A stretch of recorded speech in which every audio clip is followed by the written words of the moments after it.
first article is regarding the economic survey 2017 and 18. And because the economic survey has shown a lot of optimism regarding India's growth, and so the article is basically saying that okay, one should show this optimism but with caution. Now, why the article is saying that there should be caution? In fact, the survey has also said, it's not the article words but it's the survey words, that we are showing these optimism, but the government should be cautioned for all these things which we are going to discuss in the article. Okay, now let's just start. So where it's okay. See, the survey has projected that GDP growth could accelerate to 7 to 7.5% in 2018 and 19 from 6.75% in the current fiscal. Fine. So if India could achieve this much GDP growth in 2018-19 year, then India will be the world's fastest growing major economy. Okay, now what are the factors which are basically, because I mean there may be some factors on the basis of which our chief economic advisor is saying that we'll be having this much growth. So see, there are basically internal factors as well as external factor. So the internal factors by the as said by the economic survey is because of the positive prognosis, that means the reform measures that the government has taken. Okay, now in what sort of reform measures we are having? In the form of taxation reforms, we have this GST. Then we try to have certain sort of banking reforms in the form of twin balance sheet problem. In twin balance sheet problem, actually the problem is that because of NPAs and loan defaulting, not only the bank's balance sheet is having problem, but the corporates who are not able to pay back the debt, the loan which they have taken, they are also having their balance sheet problem. So this is a twin balance sheet problem. And in order to tackle this twin balance sheet problem, in the banking sector, government has come out with insolvency and bankruptcy code, which has made the entire process of insolvency quite easy. And so it will be easy for the banks to extract out the losses they got in the form of non-performing assets. So okay, so insolvency and bankruptcy code for debt resolution, and then the government's initiative to recapitalize public sector banks. So these are some of the areas where internally government has tried to take out some sort of reforms. Now, what are the external areas because of which, on the basis of which we are saying that we'll be having this much growth? So the external reasons are the fair winds of global recovery. There is a, I mean, the winds are in the direction of global recovery, and because of this global recovery, there is increased demand for India's goods and services. Okay, but the thing is that by capitalizing on these favorable factors, we need to take care of our macroeconomic threats. And why we have to take care of these macroeconomic threats? Because see, there is increase in the oil prices. We have already discussed in, I don't know, in day to day before or yesterday's article, that there is increase in oil prices. Fine.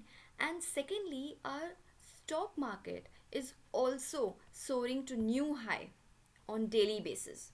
Fine. So if there will be any sort of correction in the stock market, fine, so it will not only lead to the capital outflow but will also force policymakers to raise the interest rate. So if interest rates are increased, the supply of money, which is basically it's in the market right now, it will be choked off. Fine. So this is the basically the caution. This is the area where we have to take care of, apart from this increased oil prices. Okay, and I have told also that these increased oil prices right now in the economy, at the global level, is because of the weakening of the dollar at the international market. Okay, now On the FISL front, the survey contends the center needs to reappraise its priority. That means center has to decide its priorities. Okay, it has to maintain its policy credibility. What it's trying to say that center should not set overly ambitious targets, which are very difficult to achieve under the pressure of populism, and just because election is coming. So in pre-election year, what happens, government under the pressure of populism, it just it announces so many targets which are really very difficult, in fact impossible to achieve. So the survey is cautioning government not to do these kind of things, instead go for modest consolidation. Fine, so that we could return to the path of calibrated deficit reductions. Okay, now in doing all these things, government should take care that enough room should be provided to stabilize the GST. Then whatever the government has started regarding the recapitalization of public sector bank, that should be completed, and most importantly, agriculture should be supported. Fine. And in the this economic survey 1718, a separate chapter, entire chapter to climate change and agriculture has been devoted, because the survey is saying that climate change poses to the outlook for farm growth. Means the survey is saying that climate change has the potential to reduce annual agricultural incomes, which are already very much in distress, by as much as 20 to 25%. Means one fourth of the agricultural income can be reduced just because of the climate change. So definitely government has to look onto this. Okay, and especially in the unirrigated areas. So the survey calls for mitigation measures, including extensive provision of efficient irrigation technologies and a wholesale review of the, because we are having somewhat serial centric approach to policy, so we need to take care of this. Okay, because of which the entire cropping pattern is also being affected. Anyway, survey has also mentioned three major areas. One, as I've told, agriculture, and the other two are job creation and education. These should be two key priorities. Okay, and apart from that, the survey is saying that the only two truly sustainable engines for sustaining our economy growth, and for whatever the growth has been forecasted, to really achieve that growth, that would be private investment and exports. We need, I mean, we have to increase our exports, okay, as well as private investment. So this article was all about this. Next article is regarding the office of profit. Okay, so see, the thing is that the Delhi government has appointed 21 MLAs at the as the parliamentary secretaries. Now, the parliamentary secretary post is considered as a office of profit. Now, what is office of profit? Under Article 102 1A and 191 1A, it states that any lawmaker, fine, it will be disqualified, fine, hold a sec, yeah, he will be disqualified if he or she occupies any office of profit. Office of profit simply means that any office by virtue of which the office bearer can have some monetary gains, or any sort of he or she can earn any sort of perks. So any sort of benefits if that person can have by virtue of that office, then it would be considered as an office of profit. So this is the thing. Now what happens, see, because Delhi government has appointed 21 MLAs as parliamentary secretaries, so definitely it's a breach of the law. Now this was filed in the high court, and so what Delhi government did, it retrospectively tried to remove this post of parliamentary secretary, okay, and from the office of profit list. It was trying it retrospectively, but the issue is that Lieutenant Governor of Delhi didn't allow it. He didn't give assent to this. Okay, Now, Delhi government did what? It set aside this appointment of parliamentary secretaries, and okay, it's just set aside, and I mean, no work was taken from them and all. But the thing is that appointment is actually done. Okay, now the issue is that election commission, it has basically disqualified these these 21 AAP MLAs. Okay, and president has also given assent to it. So this Aam Aadmi Party, it's saying that election commission is acting biasly, and I mean in partisanship, favoring a particular party, because the MLAs have not been given enough opportunity for a hearing. So this is the stand of Aam Aadmi Party. Anyway, so this is the whole story behind this Delhi government appointment of parliamentary secretaries and what the election commission did. Now, so here, this in the early three paragraphs of this article, the story is all about this. The issue is, important thing is that office of prophet is not defined in the constitution.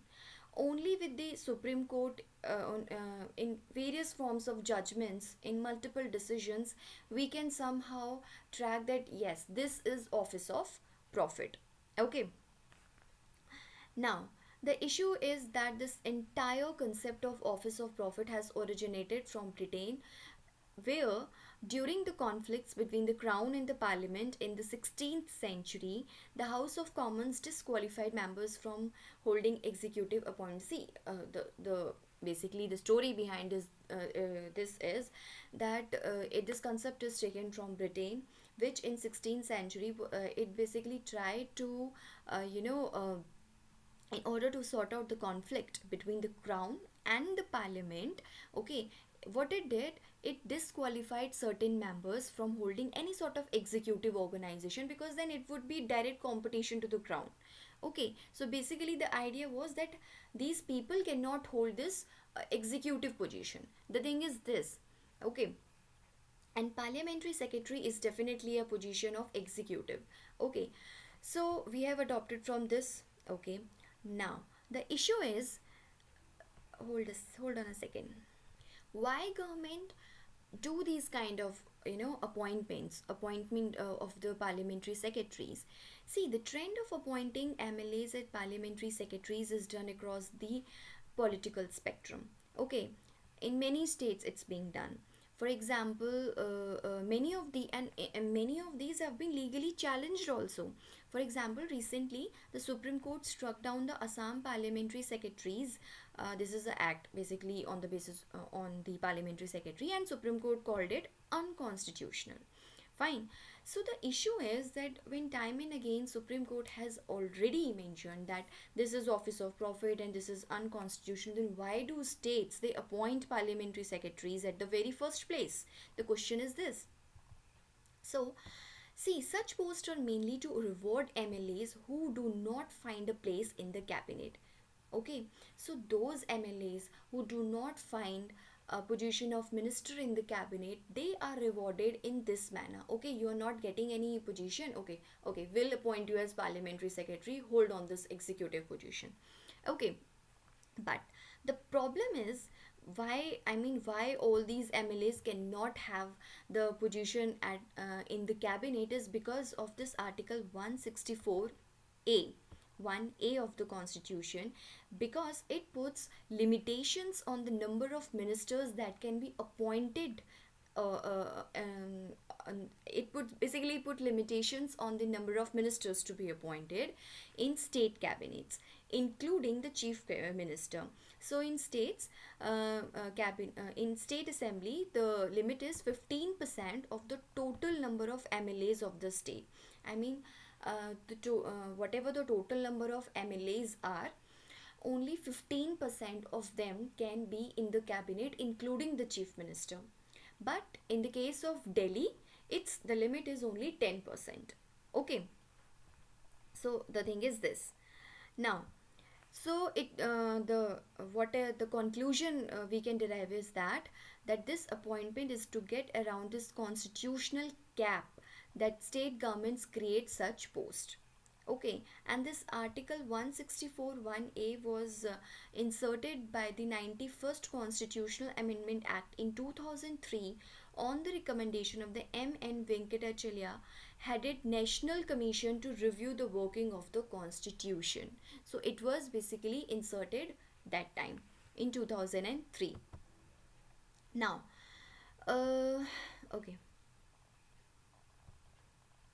So it's saying that Office of Profit Restrictions seek to prevent the creation of multiple executive posts to reward the legislatures. Basically, so those MLAs who are actually loyal to the party but they are not getting position in the cabinet, so they can be appointed as executive in the form of parliamentary secretaries. Now the issue is that, I mean, why MLAs they are eager to have this kind of executive position? Definitely, there will be some sort of limitation within our legislative structure also, or within our legislative functioning also. So yes, there are institutional malice. Okay, see, lawmakers or legislatures, the MLAs, lawmakers have feebled over the years through measures such as binding whips. The first thing that those who are legislatures, they are binded by the whip of their party. They cannot do on their own except on certain matters. They have to follow the whip of the party. Okay, apart from that, what is other thing? Other thing is that this, mostly our legislative assemblies, they are, I mean, driven by the executive. Okay, in fact it said that parliament is driven by the prime minister. Okay, if it's in majority, the party is in ruling party is in majority, then it's driven by that. So the thing, these two things are basically the reason behind it. The first is that lawmakers are binded by the whip of the party, and second thing, that our assemblies, they are basically driven by the executive and not the lawmakers. That's why they are eager to hold these kind of executive positions. So the writer is saying that unless legislatures are truly strengthened, so what needs to be done? Obviously these kind of limitations, they needs to be avoided, and some sort of reforms are required, and definitely the strengthening of legislatures are required. Fine. So unless legislatures are truly strengthened and the disproportionate power of the executive in the legislature curtailed, the demand for creating such posts will continue to persist. So this was all about this article.